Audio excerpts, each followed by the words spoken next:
And Hester is going to run it out past the 40 into Giants territory. He is going to go all the way. Touchdown, Chicago. Trying to find somebody open and throws an interception. And it's Charles Woodson's 55th of his career.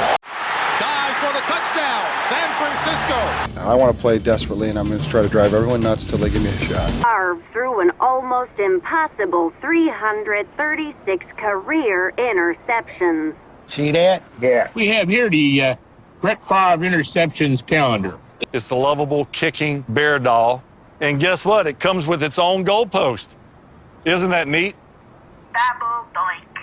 Ladies and gentlemen, welcome back to Cut the Cheese, Poke the Bear, Roast the Niner. I am Urza Master. Joining me as always, Lord Uther and Gold Rush. Gentlemen, we are in week 13 of the NFL and another big round of games this week. We've got some exciting business going on starting on Thanksgiving Day. A wonderful holiday to all of y'all out there enjoying the turkey, the ham, the tofurkey, or the Mexican buffet. I am looking forward to the games this week, but being that my beloved Packers play tomorrow, the night game, and of course Lord Uther's Bears play tomorrow, the 11:30 game, let's take it over to Gold Rush here for a little bit of the rundown on this week. Gold Rush, what do we got going on in the NFL this week? I tell you what, friends, my 49ers were just embarrassed. Up, down, and all around, and they deserve to be embarrassed by those cheeseheads. They played sloppy, and the ultimate score was probably reflective of what they deserved. They're going to try to bounce back at Orchard Park against the high-flying Bills, and my understanding is there's going to be some weather in upstate New York in late November, early December. Flurries, we could see another Pittsburgh-Cleveland game here on Sunday Night Football to finish off a wild, wild weekend. We've got a game of the week, that's WEEK, with Philadelphia-Baltimore, birds of a feather flocking together. Both teams can come out of that looking pretty good for the postseason expectations. So it depends whether you like Philly, whether you like Baltimore. John Harbaugh just beat his younger brother Jim in the Harbowl, so we'll see how he bounces back from that. A couple of other matchups that maybe don't have the same cachet, but still intriguing. Arizona, Minnesota. The Cardinals tried to stay perched atop the NFC West. Minnesota just picked up Daniel Jones off the waiver wire, so that'll be an interesting matchup there. You've got Vegas and Kansas City on Black Friday. Now, on paper, that's really not a game, but you will remember that Las Vegas has given Kansas City fits. I don't know what it is, personnel-wise, scheme, just the familiarity breeds contempt, but this is just as big a game as Chicago, Green Bay, or Washington, Dallas, or any of the rivalry games, if you will. Vegas, they tend to play the Chiefs pretty tough. So we'll have to see. Again, Kansas City trying to be the best of the best, and perhaps they are. But they're going to be playing on Black Friday while everyone else is out buying TVs. Pittsburgh, Cincinnati. Cincinnati's been somewhat of a disappointment this season. Pittsburgh's been somewhat of a surprise. But it is in Cincinnati. Again, it's going to be freezing. In Ohio in December, so who knows? Let's see what that brings out of us. Chargers, Atlanta. Atlanta is one of those teams you say, can they make the playoffs? In the NFC South, you bet they can. And the Chargers are a team that you say, can they make the playoffs? In the AFC West, it's a possibility. So Chargers, Atlanta looks pretty good there too. The rest of the games, tell your bookie to phone it in and just take the overs. But no, we've got Bears and Packers bookending the traditional Dallas game in the center. So you can have hors d'oeuvres with the Bears, you can sit down to dinner with the Cowboys, and then feast on dessert and all those food comas with the Pack attack. So, gentlemen, probably starting with that early matchup, Bears at Ford Field, 9:30 out here on the Pacific Coast, 11:30 out there where the game's actually being played. What do you say, Lord Uther? I mean, if you want to see a real squashing of a team, tune in tomorrow and see the Lions just stomp the ever-living bejesus out of the Bears, because it's going to happen.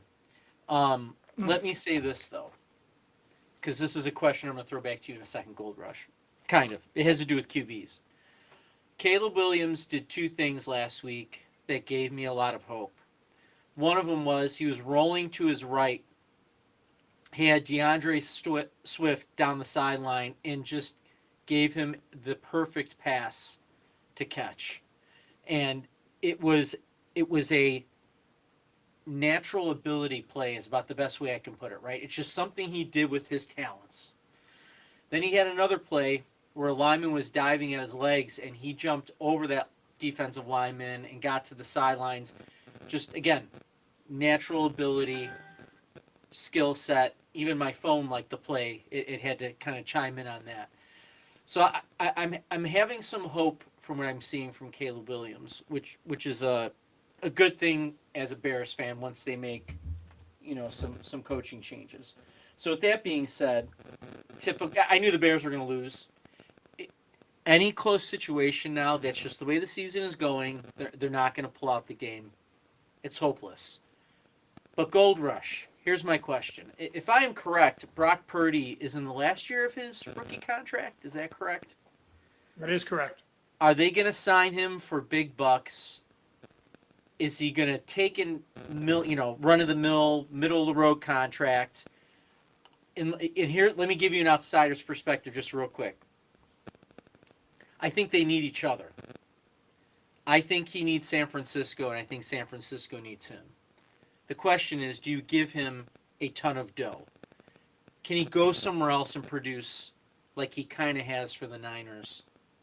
Too many questions, but what are you doing with Brock next year? Look, I think if we're looking at a resume from his inauspicious beginning as a third-string emergency quarterback, Mr. Irrelevant, all of that, to what it looks like now, I mean, two NFC title games, one of which he lost when he was injured in the fourth play of the first possession of the Niners, and one that they proved victorious over the Lions and made it again to a Super Bowl. So he's had two title games and a Super Bowl in his brief career. He's had to work with less this season at various times without his star running back, with Brandon Ayuk out for the year, with Deebo Samuel not producing at his usual clip. George Kittle has been in and out of the lineup. So I think for Brock to truly earn that, I've reached my elite status as a signal caller, especially at sort of a young point in my career. I think he needed to be finding ways to get the job done, almost single-handedly, if you will. I mean, Patrick Mahomes goes out and wins games single-handedly for the Chiefs. Patrick Mahomes is worth every penny you're going to pay that guy. Like, he has changed the game athletically. You're talking about Caleb Williams making athletic plays just, out of instinct or just natural God-given ability. That's what Patrick Mahomes does. Like, he runs around, and Lamar Jackson's the same way when he's on. He runs around and he plays it almost like a basketball player. The little, pass there, little underhand, right up against the line of scrimmage, and they pick up 30 yards on a 3rd and 14 when most teams are punting on the next down. And instead, or he runs for 33 yards up the sideline because nobody's bothered to contain him, and it's 1st and goal, and you're now looking at a 3-score deficit. So if you're looking at Brock from when he started, yes, he's done enough to say, I'm a legit signal caller in this league. I'm not Daniel Jones. However, I think there's an intangible quality there that has to be, and I'm sorry, we are in a bottom line culture, a bottom line industry, a bottom line this, and you have to deliver, right? I mean, it's not good enough to just put up gaudy stats or maybe win league MVPs or doing that. people want parades. They want championships. They wanted Sports Illustrated covers. They wanted the trips to Disney World. That's ultimately what you should be judged on. I think if Brock Purdy was a team first guy, I believe he is. If he didn't let things like ego and agents whispering in his ear get in the way, I think he'd try to craft a deal with the Niners that is not going to give him Dak Prescott money, or I've got to have more money than he was getting. I think he would have a deal where it's like, all right, you're going to give me like a contract worth like 76 million.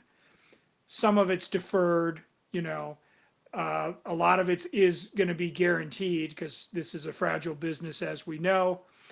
But I think, he gives them so their salary caps aren't in such peril that they can go out and get a free agent next season or sign all their draft picks or whatever they need, re-sign their outside linebackers, et cetera, et cetera.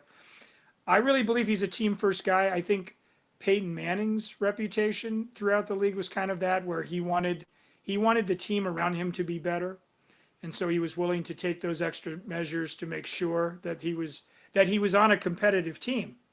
He wasn't Kobe Bryant at the end of his Lakers career, where Kobe got all the cabbage, and you should have seen the other 4 people on the floor with him at any given time.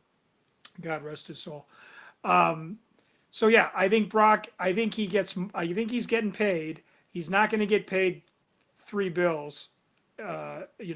His annual salary, once they kind of did this with Garoppolo. They gave him a quote big contract, but it was all smoke and mirrors as far as how it actually played out with the team. And I think Brock is more interested. He seems teammate focused. So I feel like if him taking big money means they can't re-sign Debo or Kittle or Bosa or Fred Warner or whomever is going to end up, being up for money, I think Brock would be like, you know what, I'm cool. I'll take 14 million this season or 12 million or 10 million, whatever it is, as long as we have enough to, get Christian McCaffrey taken care of. That's how I see it. Urza, I'll throw it to you in a second. I'd like to hear what you think on that. But just, what worries me about him is he's injured a lot, number one. And number two, that team is just getting old. And I don't know. Let me rephrase that. Sorry. Their star players are getting old. Purdy's hurt a lot. Now McCaffrey's starting to show some of that wear and tear too. Makes me a little nervous, which is why I asked you the rebuilding question last week. Urza, what are you doing with Brock Purdy? I agree. He's a team-focused guy. He's one of the few quarterbacks in the league, I think, that has that mentality, that Tom Brady, Brett Favre mentality, which I respect so much. I don't think he's a $100 million quarterback. I do think he's injury-prone, but I think when he's in the game, he makes a big difference. So, yeah, I think 76, 75 million probably is pretty reasonable. I think it's a 5-year. I think they lock him down for a good length of time. I think they're making him their franchise guy, which is a smart move. If I was them, I'd cut Christian McCaffrey. I'd find a way to deal him. Save yourself the cap hit. I think you got a guy with Mason backing him up. He needs to play. If he'd have stepped in that Green Bay game more, it'd have been a lot closer. 100% guarantee that. I also think you're right on the fact that they are getting older, and conditioning is going to become key. So part of that deal needs to be they got to supplement their second and third string with good players, whether that's by trade or by good draft. And I think this goes a little behind the scenes. I think they need to dump some money into training and athletic staff in terms of conditioning their players to help prevent and treat injuries. I know every team dumps a ton of money into this, but I'm just saying, like, there are specialty people out there who are really good at getting your people ready for the season and being in good condition. So they're not getting into game shape by week 4 or 5. They're game shape week 1, week 2, which, I know teams like the Packers, the Chiefs, they do that. So they're showing midseason form pretty early, and there's no drop-off. Now, freak injuries happen. But I think that's what they're going to have to realistically start to dedicate some franchise time to. Maybe require some of these guys come to the OTAs to get that conditioning. Not necessarily run the practices, but get condition so that your body can bounce back and you can take the same number of snaps we need you to take. Now, if you get some rock star newbie or even a 2-3 year player on a good deal that can shore that up and they can share some of those snaps, especially on defense or on the line, you bet. I'm taking those guys. I'm probably adding depth on my chart for some of those, knee injury positions. Your defensive and offensive line, your linebackers, and that's with an aging franchise. That's just what you got to do. It's one thing I think the Packers have going for them is they are so young, and they have depth, and really everybody's pretty good skill level. And they're all around guys of great skill levels. So their sort of average-ish players tend to stand up and stand out pretty quickly. And then when they get dealt elsewhere, they do nothing. Marquez Valdez-Scantling. Nothing against Marquez. I loved MVS on the team. I'd like to have him back, but he wasn't anything that special. But it's hard to stand out when you're a B-list player among S-list guys. It's a different beast altogether. I do think it's funny, though, bringing up the Brock Purdy scenario and then comparing that with Caleb Williams. I remember that play, and I thought it was great with him running off to the right and throwing just a perfect pass down the sideline. But those guys are beatable, really beatable. And I don't know why teams don't see this, but anytime you get contain and line pressure with 3 or 4 up front on any of those guys, your Lamar Jacksons, your Patrick Mahomes, they crumble. The games they lose and lose big are the games where they aren't taking off and running because they can't, because they get leveled. And you really got to hit them hard. And I don't know what it is about teams not wanting to do that. But and the Packers do this a lot, and it drives me crazy, where they don't blitz, they don't bring pressure, they don't press coverage, and they're always 5 to 6 yards off of the guy. They're playing really soft zone. It's if you got just a little aggressive, you take all of that athletic ability away from these quarterbacks. They're not pocket passers. Patrick Mahomes is a little bit better than some of the others, but Lamar Jackson is by no means a pocket passer. The guy could barely throw it down the field. But a guy like Brock Purdy, he'll stand in the pocket and take a hit every day. He's a lot like Big Ben in that respect, where he'll stand up, take a huge hit, and make a 50-yard bomb down the field. There are not a lot of players like that anymore. Everybody wants these glorified running backs throwing the ball, and that's why Russell Wilson is not a first ballot Hall of Famer. That's why, a guy like Colin Kaepernick's stats were overblown, because all it took was a little bit of aggression and a little bit of contain, and you completely shut down that offense because they had no answer. They couldn't stand in the pocket and make that pass down the field. And call me old school, but I would rather have that build of quarterback than somebody who's going to take off and run every 3 plays, because all that does is bring you to injuries. You get the concussions, you get ankles, you get knees, you get hip stingers. There's so much that can go wrong. I want it to happen sometimes. I think of John Elway taking off and running, right? Brett Favre used to take off and run. When they're young, it works great. But the reason those guys played for so long and had such banner careers is they could stand in the pocket, take a hit, and bomb it down the field. Well, and to your point, when Caleb is contained and he has to throw, he holds too long, just like, Mr. Fields. And the other thing I noticed too, when you talk about pressure, and this hit me last week, and I'm happy you brought that up, DeAndre Swift cannot pass block. And so when they bring pressure and he's in the game, that's one of their, besides the line not being the best, though maybe it was a tinge better last week, but that DeAndre Swift cannot pick up a blitz to save his life, or he gets run over. It's one or the other. And then Williams holds the ball too long. He wants to move. And I love that point that you're bringing up about Lamar Jackson, too. They want to move because that's when they're better. That's when they can throw, is when they're on the move like that. So I think that's a really good point. And I'm going to say 35-10 Lions this week. And I also think Green Bay is going to just smack the Dolphins around as well. But that's my thought. I'm gonna take the Bears this week, and I know I might have to drink some bleach after this, but here's my thought: the Bears damn near beat the Vikings. If you watch that full game, it was a lot closer than the score might indicate. And the Lions, in most of the games this year, barely won.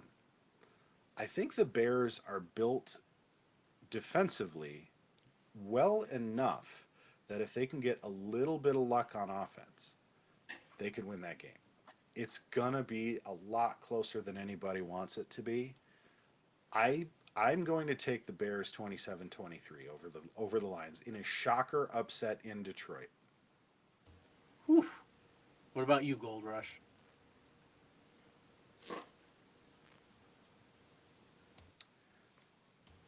And he said Gold Rush agrees with me. He knows that the Bears are going to lose, and because right now he's just using a lot of different sign language for us to understand. And I can speak Gold Rushese because I've known this guy since I was 12, 10, 11, 12 years old. So he's right got now, the Ty Detmer hand signals going over there. Yes, exactly. So Gold Rush, real quick before we cut it loose here. Packers or Miami? Okay, he's saying Packers. That's what he's saying. I believe it. Yeah, Packers over Miami. Tua's going to get hurt. I'm not joking. I don't mean to be cute about that. Like, Tua is going to end up hurt because he is reckless. He makes poor decisions. And as wonderful as an arm he has, he's a hobbit and shouldn't be playing behind the center. Yes. Don't get me wrong, great college quarterback. He's done some amazing things on the field. He needs to retire. This needs to be his last year, and this game might be the reason it is. I mean, obviously Gold Rush just dropped out because he agrees 100%. Let's talk about that just real quick, because you and I, we have a lot of conversations about hard work and competitiveness and wanting to do well, whether it's in the business world or our own personal lives, right? We talk about having drive all the time. At what point, let's put ourselves in Tua's shoes, not for a long time because I don't want to get a concussion. And I'm not to That's just not so what that you we, did. yeah, just so we're all on the same page here. I've been concussed. I get it. I mean, one time I was concussed. We were playing Proviso West, Aurora West. I took a shoulder underneath my chin. Almost thought my teeth were knocked out of my head. It was a bad situation. That was just one time. I can't imagine what these players go through, though we've heard stories, right? Getting hit over and over and over and over and over again. Tua's got to sit out like he does. He's got to step away. Like, what is he doing? I mean, and again, I'm all about being competitive. Don't get me wrong. But his life is literally, it's on the line. Like, what do you do? That last one was his decision. He made that happen. And he ran into Damar Hamlin of all people. Like, he's not even wearing the helmet. no. Like, put the helmet on at least. Yeah, like, at a minimum. Gladiator helmet. Like, put him in a bubble. I mean, for crying out loud. No, I love hard-hitting football. I love the game. I do miss the brutal defense where they got to hit guys a little bit more often. But there's a reason for these rules. There's a reason why, players lose their minds after the game and do horrible things. Like, it's concussions. We know of CTE. And there's things you can do to promote good brain health and stuff, but at the end of the day, if you've had that many concussions in that short of a career, he has only been playing, 4 years? Yeah. And that's you got to hang it up, man. Like, your health is way more important in the game. You've already made ridiculous money. Go be a coach, go be a trainer, go be a quarterback's coach somewhere and collect, a couple $100,000 a year for the next 15 to 20 years and retire. Like, just get off the field, man. Like, you have nothing left to prove. Don't get me wrong. I know he wants to win a Super Bowl. They all do. But look, man, Miami's not built for that. I'm sorry. The team is just not there, and you're not going to be the hero to bring them there. So this is the cut the cheese, poke the bear, roast the Niner version of an intervention. Tua Tagavailoa, stop playing football, please. We don't want to see you get hurt. I don't want to see him get hurt. It doesn't bring me joy, and I know it's kind of a punchline, but I really do feel he's going to get hurt. I think the Packers defense is attacking. They have gotten a lot of sacks. We will probably get at least 1 or 2 interceptions. When he gets frustrated, he makes bad decisions on the field. He's reckless with his body. He doesn't protect himself well. I don't think he's learned any lessons from what has gone on. So again, like I said, brings me no joy, but please, Tua, stop playing football. You're going to lose tomorrow. And if you're the opposing team, and I think you're bringing up another excellent point. If you're the opposing team, you're going after them. And not that you want to, and this is a fine line, right? Because now it's the pros, and you got to win. I'm all about loving the game, right? We've had a lot of these conversations before, right? And doing things the right way, and blah, blah, blah, blah, blah. But you have to win. And so, as a player, you've got to go after him. That's the game plan, right? Yeah. You don't want him to get hurt, but you're not going to not go after him and hit him hard because you have to. It's your job, you know, at the end of the day, like, and the thing is that we've seen, you can watch tape. You know, there's plenty of games in Miami where he gets knocked around, maybe not even sacked, maybe just hit or rushed. He starts making poor decisions. You know, it's only when he's got good, stable protection, which is usually against bad teams like the Jets, where he's able to stand in the pocket or run around and make things happen. And, you know, and good on the guy. He's won some games. He's done some amazing, I think he's had a couple of 5-touchdown games or maybe a 6-touchdown game. Like, that's great, man. Like, you've got nothing left to prove, you know. And I'm not saying he has to retire before the game, but he's gonna get hurt. And I, as a fan, I love seeing a big hit. I used to joke about how I want guys to get up coughing blood. I don't really want that. You know, that's just the energy of the moment talking. I don't want anybody getting hurt on the field. I don't like watching guys getting stretchered off or having to be helped off the field and not being able to play and do the thing that they're paid to do, the thing that they love week in, week out. It's not good for the game. It's going to happen, though. And I'd rather it be like, man, freak injury, or, you know, that's really unfortunate how he fell. Like, then you know Tua's going to have a concussion. Right. Real quick, gentlemen, we talked about love of family, love of tradition, all of those things, the magic of Thanksgiving. But be honest with our viewers and our NFL fans out there. Is dinner going to taste better with a win? Just a little bit?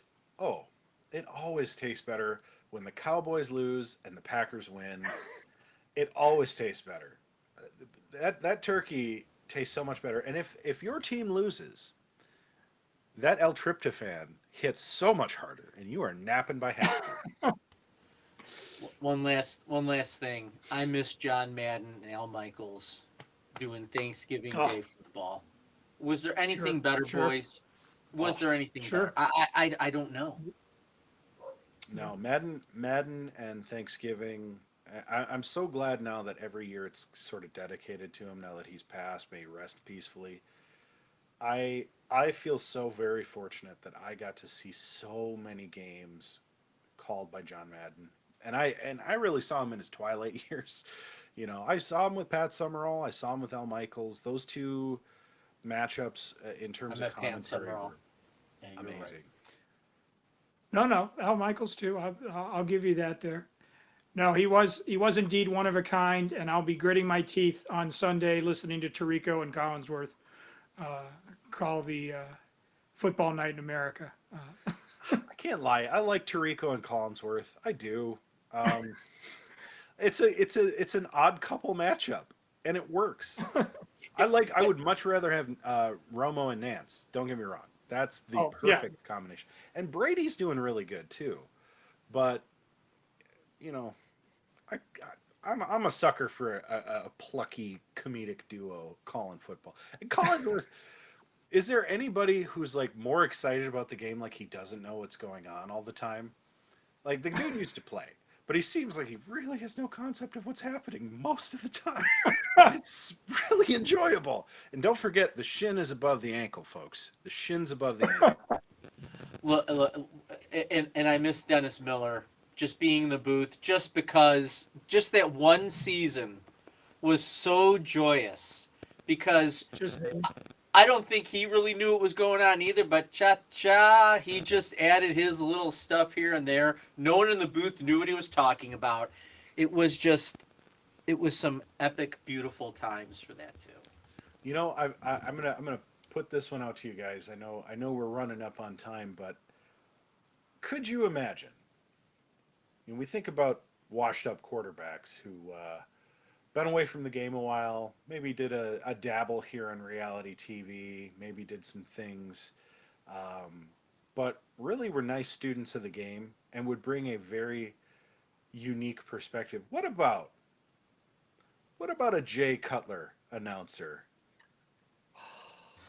Well, as long as he can have a cigarette while he's doing it, then yes. And I would want him to do every Bears game just so he could just spew this anger that he probably has towards the Bears. Oh, the all the time. And you know what? Let's throw Brandon Marshall in that booth as well, as long as we're doing it. Let's let him reconnect, bring back that Bear magic, or dark magic, which, I mean, it was that bad. It was that vile. Who knows? Now there you go. Local market dudes, we know you're listening to our podcast in the Windy City, in Chicagoland, Illinois. Get yourself a Brandon Marshall, Jay Cutler duo calling on the Bears radio network, and I guarantee you're going to get half the country tuning in to hear Jay Cutler go, yeah, we used to run that play. Yeah, it's not going to work for him, I don't think. And they lost the ball. Yep. Okay. Did you hear he got engaged to like his agent's wife or something? Like something goofy. He was living the dream. He was somehow like they would go out, when he was married before. Him and I think it was him and his wife and the agent and the wife would go on vacation together and stuff all the time. Then Cutler gets divorced, starts hitting on the agent's wife, and now they're getting married. I mean, is there anything more cutlery than Cutler doing something like? I mean, it's a total Cutler. Knives, forks, and spoons, if I've ever heard it, gentlemen. Knives, forks, and spoons, and that is what you can take to the Thanksgiving table tomorrow. Gold-plated knives, forks, spoons. For Gold Rush, Lord Uther, and Urza Master, this is Cut the Cheese, Poke the Bear, Roast the Niner. We hope you're ready for not only some football, but some Thanksgiving fun. Enjoy your holiday, and we'll see you in Week 14. We're rolling? Are we rolling? Shit. Shit. All right, I'm just going to keep going. Start over.